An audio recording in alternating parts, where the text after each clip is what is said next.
Hello जी। तो आज हमारे दूसरे वीडियो में हम बात कर लेते हैं पैसा लो डिजिटल के बारे में। तो पैसा लो डिजिटल एक एक एनबीएफसी कंपनी, छोटा सा एनबीएफसी कंपनी है। बट इसके साथ प्रॉब्लम क्या है, इसके बारे में बहुत ज्यादा इंफॉर्मेशन अवेलेबल है नहीं। जो भी हमें पता चलता है वो इन्वेस्टर प्रेजेंटेशन से ही पता चलता है।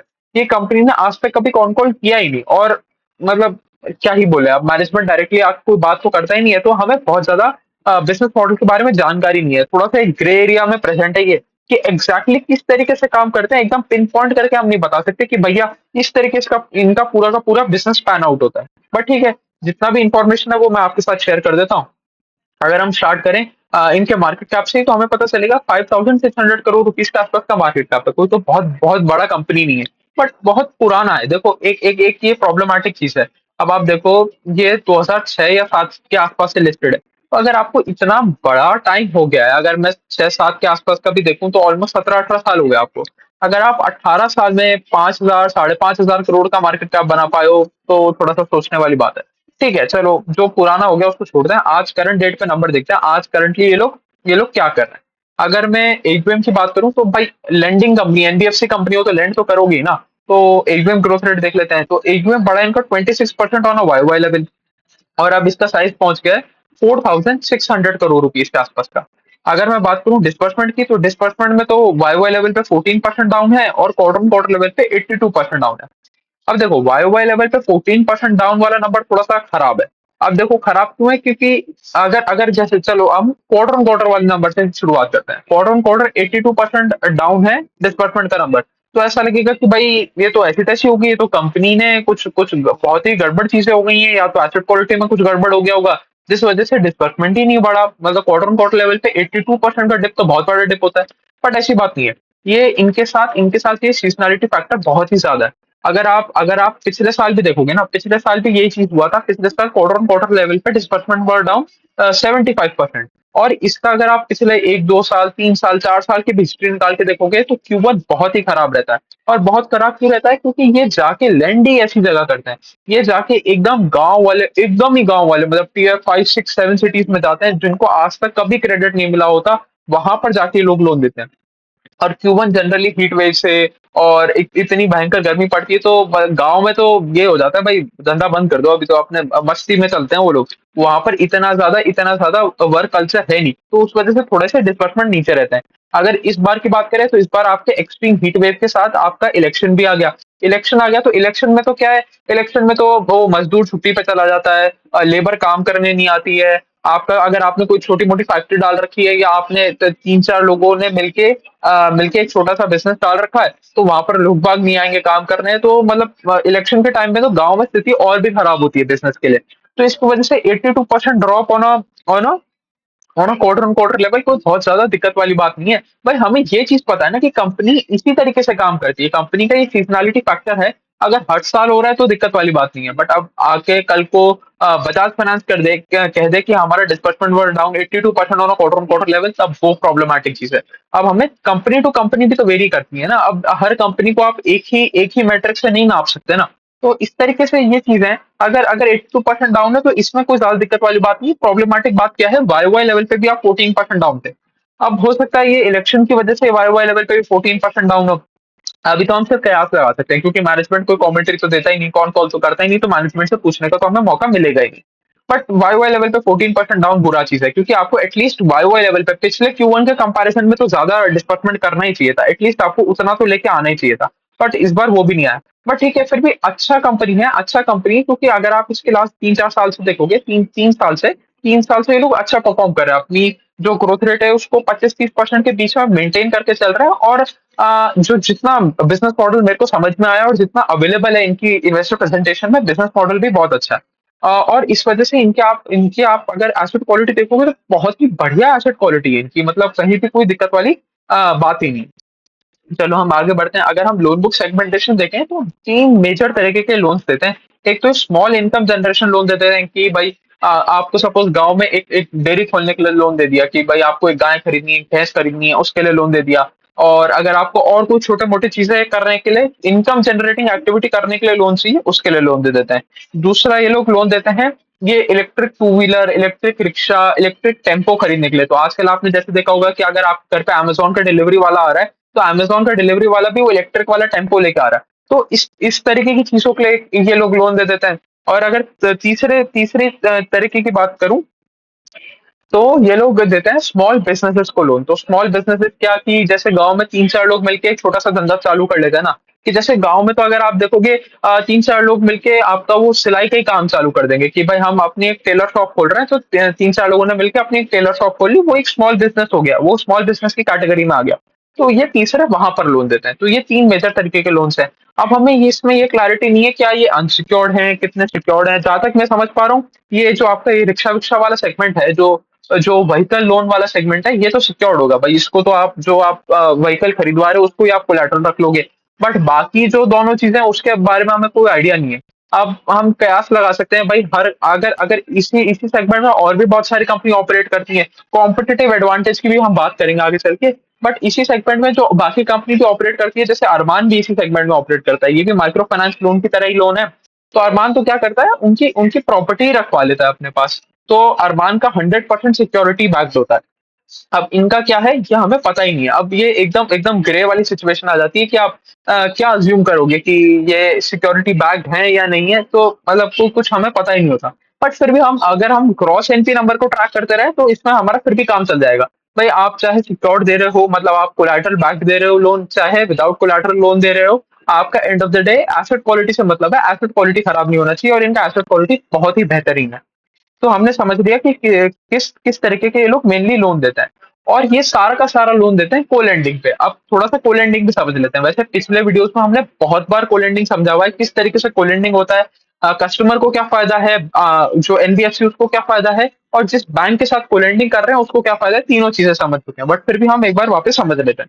अब देखो को-लेंडिंग में क्या होता है कि सपोज़ सपोज मैं पैसा लूँ डिजिटल हूँ, मैं एक एनबीएफसी हूँ और मैंने एचडीएफसी बैंक के साथ टाई अप किया। अब मैंने एक कस्टमर ढूंढा, और अगर इनके भी चलो इनके एवरेज टिकट साइज की बात करते हैं, इनको 25,000 का एवरेज टिकट साइज है। तो अब सपोज मैंने कस्टमर ढूंढा जिसको मेरे को सिर्फ 10,000 रुपए का लोन देना है। तो अब मेरे को इस कस्टमर को 10,000 का लोन डिस्बर्स करना है, तो मैं एचडीएफसी बैंक से बोलूंगा कि भैया 10,000 का लोन डिस्बर्स करना है, इसमें से 80% मतलब 8,000 रुपए आप अपनी पॉकेट में से दे दो, 2,000 रुपए मैं डाल देता हूँ, और आपको कोई सरदर्दी नहीं लेनी है, सारा का सारा काम मैं करूंगा। कस्टमर को ढूंढ के लाना, उसकी रिस्क रिस्क प्रोफाइल एसेस करना, उसको कितने यील्ड पे लोन देना है वो एसेस करना, फिर उसके बाद उसको पूरा का पूरा डिस्पर्सल करना। भाई उसके खाते में भी तो डालोगे, खाते में डालोगे, या अगर एकदम एकदम गांव वाले कस्टमर है तो कैश में भी दोगे, तो वो डिस्बर्समेंट करना उसकी जिम्मेदारी मेरी हो गई। उसके बाद उससे वो पैसा धीरे धीरे कलेक्ट करना, पूरा काम करना, और उसके बाद उसको क्लोज कर देना। तो सारी की सारी सारी की सारी जिम्मेदारी मेरी हो गई। इसके बदले आप एक काम करना, आपको तो इंटरेस्ट मिल ही जाएगा, जो आपने 80% लेंडिंग किया है, 80% लेंडिंग पे तो आपको इंटरेस्ट मिल ही जाएगा। इसके बदले आप मेरे को एक छोटी सी फीस दे देना। तो एचडीएफसी बैंक का क्या फायदा हुआ, एचडीएफसी बैंक का लोन बुक बढ़ गया बिना कोई सरदर्दी लिए। उसको सिर्फ पैसा देना था, और पैसा देने के अलावा उसको कोई काम नहीं करना पड़ा, उसको एक छोटी सी फीस देनी पड़ी और पैसा देना पड़ा। बाकी उसने अपना बैठे बैठे एयूएम बढ़ा लिया, अपना लोन बुक बढ़ा लिया, और लोन बुक भी बढ़ा लिया, और इंटरेस्ट इनकम भी कमा लिया। तो एचडीएफसी बैंक का फायदा हो गया। पैसा लो डिजिटल यानी मेरा एनबीएफसी का क्या फायदा हुआ, मेरे को कंपेटिटिव रेट पे लोन देने को मिल गया। क्योंकि देखो एचडीएफसी बैंक क्या है, एचडीएफसी बैंक एक कासा फ्रेंचाइज है। कासा फ्रेंचाइज होता है तो आपका कॉस्ट ऑफ फंड्स ऑब्वियसली ज्यादा कम होगा एक एनबीएफसी के कंपैरिजन में। और पैसा लो डिजिटल जो 5,000 6,000 करोड़ के आसपास का एनबीएफसी है, उससे तो डेफिनेटली आपका कॉस्ट ऑफ फंड्स कम होगा एचडीएफसी बैंक का। तो अगर एचडीएफसी बैंक का कॉस्ट ऑफ फंड्स कम होगा, तो पैसा लो डिजिटल अपने कस्टमर को एक कम रेट पे लोन दे पाएगा। अब देखो अगर मैं बात करूं ना, इस तरीके से समझते हैं कि ये जो पैसे वाला खेल है ना, ये सारा का सारा कमोडिटी की तरह समझो आप। इसमें कोई वैल्यू एडिशन नहीं है, आप पैसे में कोई भी सोना चांदी लगा के नहीं देने वाले हो, आपको सिर्फ पैसा देना है। तो कस्टमर देखेगा कि यहाँ मेरे को 8% पे मिल रहा है, यहाँ मेरे को 9% पे मिल रहा है, यहाँ मेरे को 10% पे मिल रहा है, मैं 8% वाले के पास जाऊंगा और वहां से लोन ले लूंगा। तो उसमें कोई आप ऐसे रिश्तेदारी निभाने वाला या ऐसा कुछ नहीं करते कि भाई इसका पैसा ज्यादा अच्छा है, इसका पैसा कम अच्छा है, तो ऐसा कुछ होता नहीं है, तो कुछ वैल्यू एडिशन होता नहीं है। तो आपको कंपेटिटिव रेट पे लोन देना पड़ता है। तो एचडीएफसी बैंक की वजह से पैसा लो डिजिटल अपने कस्टमर को एक attractive rate of interest offer कर पाता है। तो कस्टमर जाते ही पैसा लो डिजिटल के पास है, किसी दूसरी कंपनी के पास जाते नहीं है। यही इनका एडवांटेज है। अब ये बता रहे हैं कि जितना हम अंदर डीप पेनिट्रेशन कर चुके हैं, हम टियर 5 6 7 सिटीज में या विलेजेस में जा रहे हैं, वहां पर और जो दूसरी कंपनी है वो हमसे प्राइस पे कम्पीट नहीं कर पा रहे, क्योंकि उनका कोलेंडिंग बुक इतना स्ट्रांग नहीं है। अब अगर हम बात करें, उन्होंने बताया कि मेनली हमारे ये सारा का सारा इन्फॉर्मेशन इन्वेस्टर प्रेजेंटेशन में से है, आप चाहे तो जाके देख लेना। हमारे मेनली 5 कॉम्पिटिटर्स हैं, 5 में से 4 कॉम्पिटिटर तो हमारे प्राइस में हम उनको बीट कर देते हैं। हमारे से वो ज्यादा इंटरेस्ट पे लोन देते हैं, तो कस्टमर उनके पास जाता ही नहीं। जो एक कॉम्पिटिटर बचा भी, उसके पास इतनी ज्यादा टेक्नोलॉजी नहीं है, जिससे कस्टमर का ईज कम हो जाता है, कस्टमर को आसानी से लोन नहीं मिलता। और यहाँ पर सारा का सारा काम आसानी का, उसको माथा फोड़ी नीचे, उसको 10-15 हजार रुपए, 20 हजार रुपए जो भी चाहिए, उसको देके लेके काम खत्म करना है। तो वो इसीलिए पैसा लो डिजिटल को ज्यादा फेवर करता है। तो ये हो गया इनका कॉम्पिटिटिव एडवांटेज। तो हमने समझ लिया कोलेंडिंग क्या होता है, कोलेंडिंग बुक पे इतना ज्यादा फोकस क्यों कर रहे हैं, और इनके लिए कोलेंडिंग बुक इतना बेनिफिशियल क्यों है। अगर इनके कोलेंडिंग पार्टनर्स की मैं बात करूं, तो इनके 5 पार्टनर्स हैं। SBI, UCO bank, bank of Baroda, Karnataka bank और पंजाब नेशनल बैंक। तो सारी की सारी पीएसयू कंपनी इन्होंने पकड़ रखी है, अपने पार्टनर सारी की सारी पीएसयू कंपनी को बना रखा है, और इनका कॉस्ट ऑफ फंड्स तो और भी कम होगा। और देश का सबसे बड़ा बैंक इनके पास बैठा है, एसबीआई। तो इनका तो कॉस्ट ऑफ फंड्स और सबसे ही कम होगा, मतलब पूरे देश में सबसे कम fund cost of funds SBI का ही रहेगा। तो यहाँ पर कोई पैसे के रिलेटेड तो इनको दिक्कत ही नहीं है। अगर जैसे कंपनी बोलती भी यही चीज है कि भाई हमारे पास ऑलमोस्ट अनलिमिटेड कैपिटल है in terms of our size, कि हमें मतलब पैसे की कमी नहीं है, हमें सिर्फ ढंग की जगह डिस्ट्रीब्यूशन करना है, जहां से हमें पैसा वापस मिल जाए, और अच्छी पेस पे डिस्ट्रीब्यूट करना है। अगर हम आरओए और आरओई की बात करें, तो वो दोनों थोड़े थोड़े से कम हो गए, क्योंकि हमारा पैट कम आया। पैट कम क्यों आया? क्योंकि हमारा डिस्बर्समेंट कम हुआ, आपका एकदम कम रेट पे ग्रो किया, इस वजह से सारी की सारी चीजें थोड़ी कम आई। बट ये सीजनल इफेक्ट है, क्योंकि ये सारी चीजें Q1 में होगी, Q2 में हमें वापस नंबर में इंप्रूवमेंट देखने को मिल जाएगा। देखो इनका इनका अगर आप देखोगे, तो इनका एकदम एक स्ट्रेट लाइन लगाओगे ना, तो इनका ग्राफ बिल्कुल वैसे ही चलता है, कि Q1 सबसे स्लगिश क्वार्टर, उससे बेटर Q2 होगा, उससे बेटर Q3 होगा, और सबसे अच्छा Q4 होगा। फिर वापस वही साइकिल चालू हो जाएगी, Q1 सबसे ज्यादा खराब। अगर हम इनकी एसेट क्वालिटी की बात करें, तो बेहतरीन एसेट क्वालिटी है, मतलब बहुत ही बढ़िया एसेट क्वालिटी। अगर मैं इनके ग्रॉस एनपी नंबर की बात करूं, तो ग्रॉस एनपी नंबर है 0.2% का, और नेट एनपी नंबर है 0.02% का। मतलब इससे बेहतरीन आप एसेट क्वालिटी क्या ही लाओगे। ये तो मतलब इससे ज्यादा तो आप सुधार ही नहीं सकते।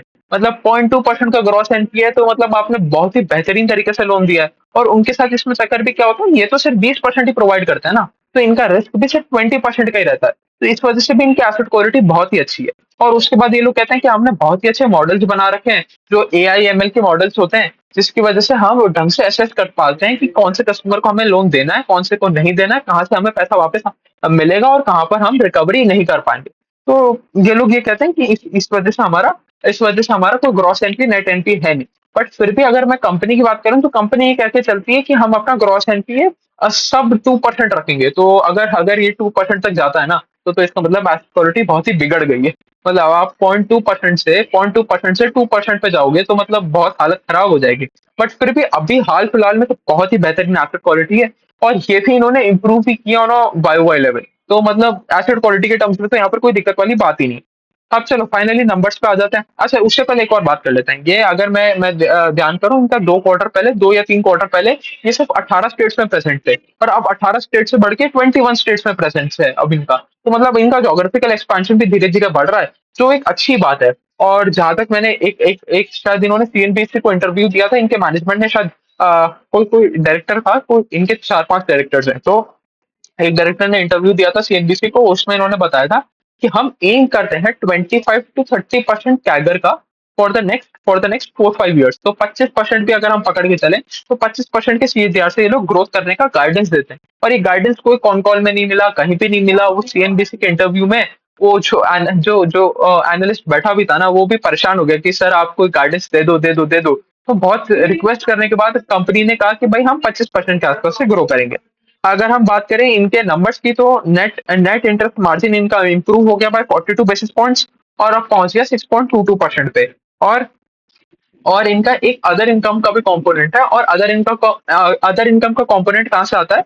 वो आता है सेविंग्स अकाउंट खोल के। अब देखो ये एनबीएफसी कंपनी है, ये डिपॉजिट तो ले नहीं सकते, बट ये अपने पार्टनर बैंक के लिए ये डिपॉजिट ले सकते हैं। अब इनके 2 पार्टनर बैंक है, एक है एसबीआई और दूसरा है बैंक ऑफ इंडिया। तो ये 2 पार्टनर बैंक बना रखे हैं। तो कोई भी कस्टमर इनके पास जाता है ना, तो ये लोग इन दोनों बैंक्स में इनके सेविंग्स अकाउंट खुलवा देते हैं और कुछ थोड़ी बहुत फैसिलिटी भी देते हैं, जैसे कैश विड्रॉवल की फैसिलिटी देते हैं, कैश डिपॉजिट की फैसिलिटी देते हैं, ये सारी फैसिलिटी भी देते हैं। इसके बदले भी इनको एक छोटा सा फीस मिलता है जो इनके अदर इनकम में ऐड होता है। और फिर एक इन्होंने अपने एसबीआई के साथ पार्टनरशिप कर रखी है डीमैट अकाउंट ओपनिंग की। तो अगर कोई कस्टमर इनके पास आता है डीमैट अकाउंट खुलवाने, देखो जैसे ये तो बहुत ही मतलब गजब की बात हो गई कि टीयर 6, 7, 8 सिटीज में भी लोग बाग आके डीमैट अकाउंट खुलवाने की बात कर रहे हैं। अगर ऐसा हो रहा है तो बहुत बढ़िया बात है, हमें तो कोई दिक्कत वाली बात नहीं है।